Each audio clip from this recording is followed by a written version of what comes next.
Funny how things work out sometimes. You think you know how a situation is going to pan out, and then suddenly somebody says something or does something that brings the record of your life to a screeching halt. Sometimes it forces you to make a decision a little outside of your comfort zone. Other times, it may render you just flat out speechless.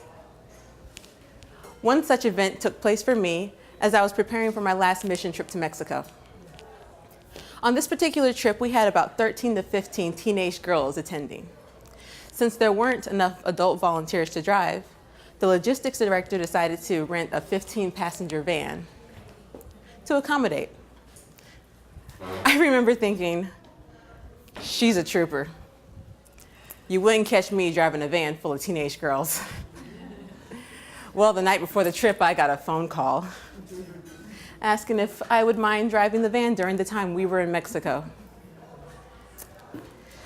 Now, at the time of this trip, you have to understand, I've been going to Rocky Point, Mexico for about 3 years, but for some reason had not quite managed to muster up the gumption to drive in Mexico. I mean, the streets don't follow any particular pattern. The street names may or may not exist, or worse, the street names do exist, but the street itself doesn't. Major landmarks we depend on move or disappear from time to time. There are dogs everywhere. And if they're not laying down to take a nap in the middle of the street, they're running straight towards your moving vehicle. Doesn't always work out that well for them. Oh, and my personal favorite. Does anyone here know what to do when you approach a stop sign in Mexico? Pretty much whatever you want. You can blow right through it, you can slow down, you could even do the unthinkable and actually stop. It's pretty much your call. By the way, I found out later on, when you're driving a 15-passenger van, it really is your call. Turns out in Mexico, size does matter. But I digress. Let's go back to the stop signs that aren't really stop signs. Not only can you do whatever you want whenever you approach one, but occasionally you'll come to an area where there should be a stop sign, and it'll just be laying down, face down, on the side of the road, which I guess isn't really that big of a deal if there's no expected protocol associated with them. And the four-way stops are more like four-way stare-downs. You size up your opponent and make your move.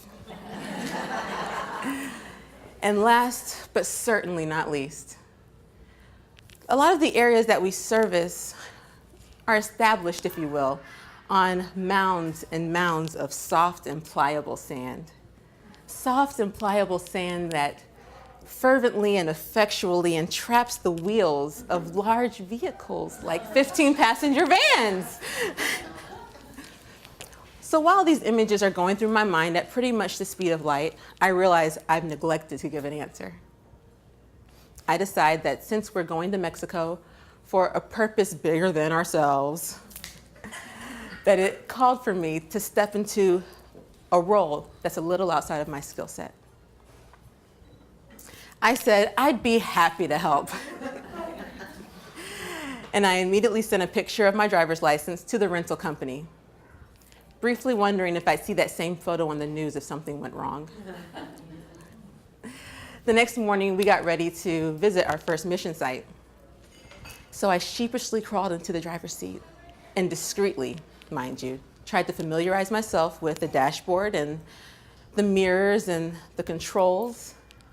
And then I took a deep breath, put the van in reverse, and sang the most appropriate song I could think of in that moment.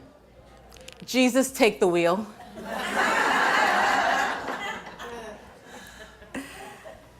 To be perfectly honest, I overthought the entire situation.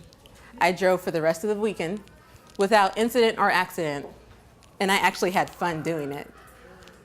Sure, there were missing stop signs and missing street signs, and the dogs ran towards the van while I was driving it, but it wasn't really that big of a deal. None of that hindered my ability to safely transport my passengers to and from their destinations. And by stepping outside of my usual skill set, I was able to provide a service to people who were then able to provide another service to even more people. By stepping into a role different than what I'm used to, I was able to be an even bigger part of something bigger than myself. Funny how things work out.